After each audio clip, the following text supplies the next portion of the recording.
On l'appelle aussi l'audifouin, l'ambifon, la blavette, le bleu-bleu, le barbeau, le chevalot, le cornaille, la fleur de Zacharia, le casse-lunette ou le bleuet des champs. La centaurée est un nom dédié au centaure Chiron, réputé pour sa sagesse et sa science. Sa vie en pleine nature sauvage lui permit d'acquérir de grandes connaissances du monde des animaux et de l'art de la chasse, et de sa connaissance exceptionnelle des plantes, il avait acquis l'art de guérir. Il devint le précepteur de nombreux héros de la mythologie, dont Jason et Achille. Selon Ovide, il aurait utilisé les propriétés médicinales d'un bleuet pour tenter de se soigner alors qu'il était blessé par mégarde par une flèche qui l'atteignit au genou.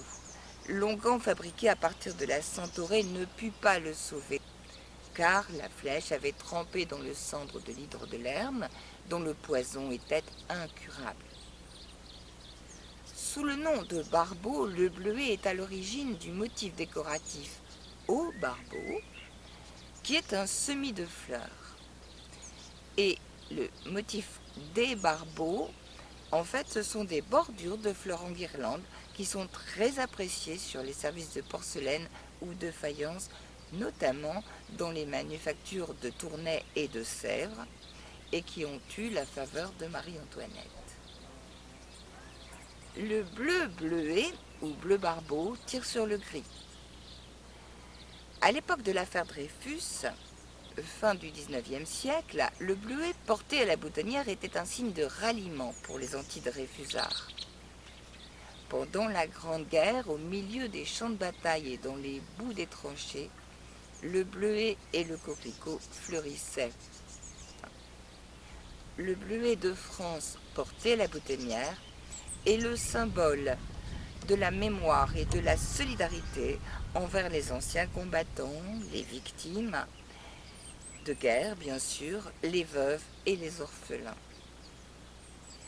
Chaque année, le bleuet est porté lors de la commémoration du 8 mai 1945 et du 11 novembre 1918.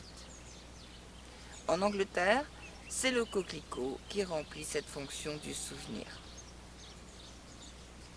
Jusqu'en 1955 à peu près, au moment de la fête des mères, on composait des bouquets bleu, blanc, rouge, donc composés de bleuets, marguerites et coquelicots. Dans le langage des fleurs, le bleuet symbolise la richesse et la délicatesse.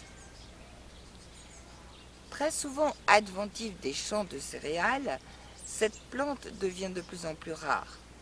Elle est éliminée par les pesticides. Elle commence à réapparaître dans les jardins et les cultures bio. Elle garde quand même cette image de fleurs champêtres liée notamment au jardin de Curé. Le bleuet appartient à la famille des astéracées. Enfin, il provient majoritairement d'Asie et on trouve le bleuet actuellement en Europe, en Amérique du Nord et en Asie. Le bleuet fleurit en été et sa floraison est très abondante. Il existe deux variétés de bleuets. Le bleuet des champs, que vous voyez ici, il est fin et élancé, il pousse où bon lui semble. Et vous avez le bleuet des montagnes, plus trapu et aux feuilles larges.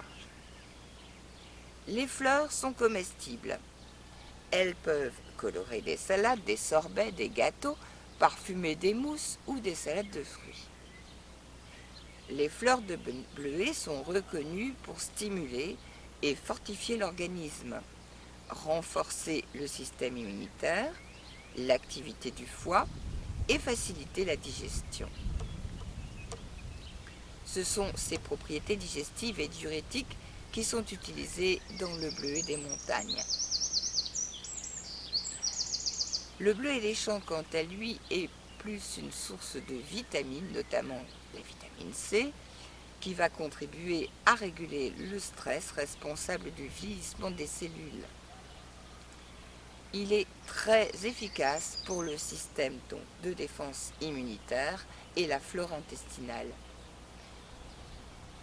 Mais le bleuet donc, des champs est surtout connu pour son hydrolat, l'eau de bleuet, ou sa décoction de bleuet, de fleurs donc bien sûr, pour lutter contre l'irritation des yeux, des paupières, la conjonctivite, l'orgelé, d'où son nom de casse-lunettes. Il est également indiqué dans les inflammations de la peau, des muqueuses buccales et en cosmétique comme démaquillant pour les yeux, contre les coups de soleil et les problèmes de peau.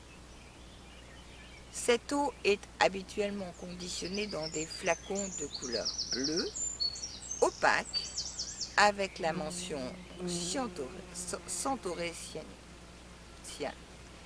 Une fois le flacon ouvert, conservez-le au réfrigérateur pour garder toutes ses propriétés.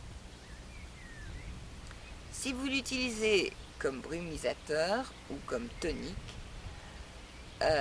l'hydrolat de bleuet doit être appliqué matin et soir. Cela permet de rafraîchir, mais surtout de raffermir la peau. Dans l'Antiquité, on disait que le bleuet soignait les yeux bleus et le plantain les yeux foncés. Voici donc une recette, la recette du Dr Binet. 10 g de feuilles de plantain, 5 g de fleurs de bleuet et 5 g de mélilot. Vous versez dessus 150 ml d'eau bouillante, vous laissez infuser 15 minutes, vous passez et vous exprimez.